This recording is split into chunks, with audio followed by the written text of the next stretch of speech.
नमस्कार काव्यरसिको, मनमोहक मराठी मालवणी कवितांमध्ये मी मनमोहन रोगे आपले स्वागत करतो। मित्रांनो, आज 27 जुलै माझ्या वैयक्तिक आयुष्यातली एक महत्त्वाची तारीख। आज आपण कविता ऐकणार आहोत, एक मराठी, आणि कवितेचे शीर्षक आहे स्वतःला शिकवत गेलो। प्रत्येक माणसाची एक वागण्याची जगण्याची रीत असते, तर अगदी डिट्टो म्हणता येणार नाही जशी तशी, पण मला जसं वाटतं तर तसं मी विचार करतो की असं जगलं पाहिजे, असं असलं पाहिजे। म्हणजे जिथून जे जे चांगलं मिळेल ते स्वीकारलं पाहिजे। विचार असतील, चांगली माणसं असतील, त्यांच्याशी मैत्री करायला हवी, आणि काही दुर्गुण अंगी असलेली माणसं असतील ती आपल्या संपर्कात येतात, आपण टाळू शकत नाही, पण त्यांच्याशी मैत्री न करता त्यांना थोडं अंतरावरच ठेवायचं जर आपण टाळू शकत नसेल तर। असं या कवितेत मी थोडे विचार मांडलेत, जसं मला आवडतं किंवा थोडाफार मी जसं जगलो तसं। तर तीच आता कविता सादर करतो। स्वतःला शिकवत गेलो। माणूस आयुष्यभर शिकत असतो, काही ना काही शिकत असतो। कुठलीही गोष्ट माणसं सगळे एका वय झालं म्हणून प्रत्येक गोष्ट माणसाला येतेच अशी नाही, नवीन नवीन गोष्टी तो शिकत असतो। म्हणून आयुष्यभर आपण शिकत असतो आणि शिकवतही असतो आणि शिकत असतो। तर आता कविता सुरू करतो। कवितेचे शीर्षक आहे स्वतःला शिकवत गेलो। ऊन पाऊस थंडी तापा नाही भ्यालो। ऊन पाऊस थंडी तापा नाही व्यालो, अंधारातही स्वयंप्रकाशे चालत गेलो। तर ऊन पाऊस म्हणजे नेमका ऊन पाऊसच असं नाही, तर जे काय प्रसंग येतात, सुखदुःख येतात, किंवा त्रास असतो, कधी सुख असतं, तर त्या त्रासाला घाबरतो नाही। अंधारातही स्वयंप्रकाशे चालत गेलो म्हणजे आपल्या विचाराने विचार करून जसं योग्य वाटेल तसं आपण वाटचाल केली।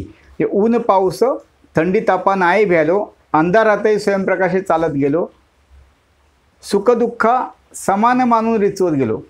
आता हे कठीण आहे, पण दुःख आल्यानंतर ते काही दिवसापुरतं असणार, ते जाणारच आहे, हेही दिवस जातील हे लक्षात ठेवून। म्हणजे दुःखामागून सुख येणार, लाटेमागून जशी लाट येते, रात्रीमागून दिवस येतो, दिवसामागून रात्र येते, तसंच सुखदुःख समान मानून रिचवत गेलो, कधी उपाशी पोटी असूनही तृप्त राहिलो, चुकीला विरोध करण्या कधी न चुकलो। चुकीला विरोध करण्या कधी न चुकलो। आता हे म्हणाल तर मी जिथे काम केलं, माझ्याबरोबर सहकारी आहेत त्या सगळ्यांना माहिती आहे किंवा मला ओळखणाऱ्याला, की जिथे चूक असेल तिथे विरोधच। चुकीला विरोध करण्या कधी न चुकलो, सदा सत्याचाच सन्मान करत गेलो। सदा सत्याचाच सन्मान करत गेलो, चकाकणाऱ्या खोट्या रंगा कधी न भुललो। चकाकणाऱ्या खोट्या रंगा कधी न भुललो, ढोंगी दांभिकांचे मुखवटे फाडत गेलो। ढोंगी दांभिकांचे मुखवटे फाडत गेलो, दिव्यत्वापुढे खुशाल माता झुकवत गेलो। दिव्यत्वापुढे खुशाल माता झुकवत गेलो, विचार उत्तम ते अंगी मुरवत गेलो। विचार अंगी जे उत्तम ते मुरवत गेलो। जे दांभिक उपहासाने माझं हसत होते। जे दांभिक उपहासाने माझं हसत होते, कामाने मग त्यांच्या टाळ्या मिळवत गेलो। माझ्या कामाने मग त्यांच्या टाळ्या मिळवत गेलो। वाटा अवघड आयुष्याच्या तुडवत गेलो। वाटा आयुष्याच्या अवघड वाटा तुडवत गेलो। वाटा अवघड आयुष्याच्या तुडवत गेलो, अनुभवातून रोज स्वतःला शिकवत गेलो।